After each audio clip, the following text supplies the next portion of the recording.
नमस्ते पेरेंट्स। आज की वीडियो का टाइटल है लेबल पढ़ेगा इंडिया। लेबल क्या है? ये लेबल इससे चंद समझते हैं। आप मार्केट में जाते हैं, फ्रूट्स हैं, सब्जियां हैं, इन पे कोई लेबल नहीं लगा क्योंकि आपको पता है ये एज अ होल प्रकृति ने जैसे उगाया उसी फॉर्म में आपके सामने पेश की जा रही है।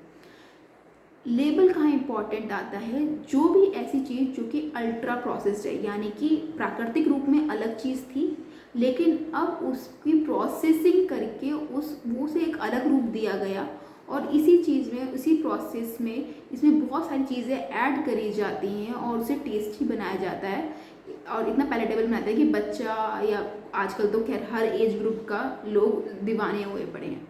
तो लेकिन हमें समझना है कि क्या वो इंग्रेडिएंट्स हमारी बॉडी के में क्या किस लेवल का नुकसान कर रहे हैं, लेकिन उससे पहले पता चले कि उसमें इंग्रेडिएंट्स को पढ़ना कैसे है। तो हर जो भी मार्केट में रेडी टू ईट यानी कि एकदम जो खोला खाया टाइप की चीज़ें होती हैं, भले जूस है, आइसक्रीम है, चिप्स है, टॉफ़ी है, चॉकलेट है, उनके पैकेट के पीछे इंग्रेडिएंट लिस्ट होती है, यानी कि सामग्री की उनमें क्या क्या चीज़ें डली हुई हैं। और न्यूट्रिशनल फैक्ट करके एक टेबल होता है जिसमें लाइन डब्बे बने होते हैं, तो उसमें बताया होता है कि उसमें कितना चीनी, कितना फैट, कितनी एनर्जी, कैलोरीज सब हैं। तो उसके भावार्थ को समझना बहुत ज़रूरी है। तो आइए सीखते हैं कि एग्जाम्पल से। ये एक बॉटल है जिसको आप समझेंगे कि फ्रूट जूस की बॉटल है, बट समझना ज़रूरी है एक्चुअली जो फ्रूट जूस आप समझते हैं फ्रूट जूस नहीं होता। यहाँ साइड में देखेंगे तो छोटा सा या थोड़ा बड़ा यहाँ पे लिखा हुआ है fruit drink. It's a fruit drink not fruit juice, क्योंकि फ्रूट जूस में होता है 100% फ्रूट। लेकिन आइए देखते हैं इसमें कितना है।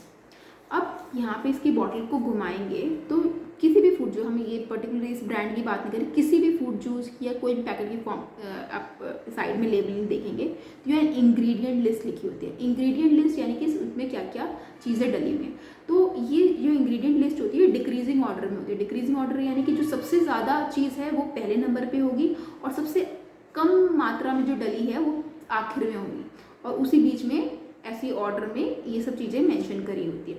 तो आइए पढ़ते हैं कि इसमें क्या है। अब इसमें लिखा है पहले नंबर पे प्यूरिफाइड वाटर यानी कि फिल्टर्ड पानी, ठीक है। सेकंड नंबर पे शुगर लिखा है। थर्ड नंबर पे, तीसरे नंबर पे लिखा है मैंगो पल्प।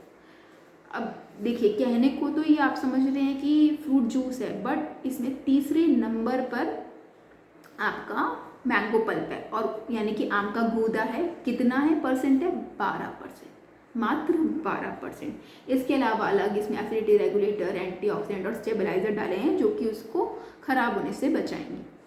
अब समझते हैं, यहाँ पे एक टेबल होता है जिसमें सब लिखा होता है कि इसमें कितनी एनर्जी, प्रोटीन, टोटल फैट, या इसमें चीनी कितनी डाली गई है, या नमक है तो नमक कितना डाला गया है किसी भी खाद्य पदार्थ में।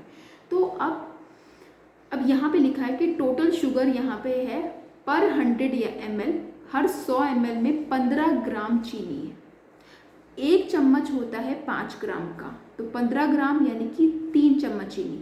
100 ml में 3 चम्मच चीनी। अब ये 600 ml की बॉटल है, तो यानी कि इसमें है 18 चम्मच चीनी। तो अब आप खुद समझ सकते हैं, जूस है मात्र, मैंगो पल्प है मात्र 12% और चीनी है 18 चम्मच। तो आप खुद सोचिए, आप जूस पी रहे हैं या चीनी का घोल। एक्चुअली एफएसएसआई की एक नई अब इसमें रिकमेंडेशन आई है कि आप फ्रूट जूस करके फॉल्स लेबलिंग नहीं कर सकते। अब आपको स्वीटन ड्रिंक लिखना पड़ेगा, क्योंकि एक्चुअली देखा जाए तो चीनी का घोल ही है।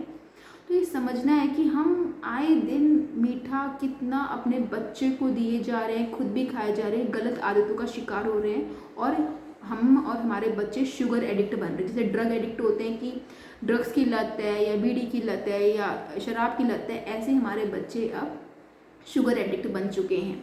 इसको समझना बहुत ज़रूरी है, क्योंकि आजकल प्यार की परिभाषा ही ये सब बना हुआ है, चिप्स, बिस्किट और पता नहीं क्या क्या। और वो क्योंकि बहुत सस्ता होता है, लाकर हर कोई रखता है। आपकी पैंट्री भरी पड़ी होगी, कुछ और हो ना हो, मैगी, चिप्स, बिस्किट, ये हमेशा स्टैक्ड अप होगा। तो इसको समझना बहुत ज़रूरी है कि हम अपने बच्चों के साथ और अपने आगे वाली जनरेशन के साथ क्या कर रहे हैं।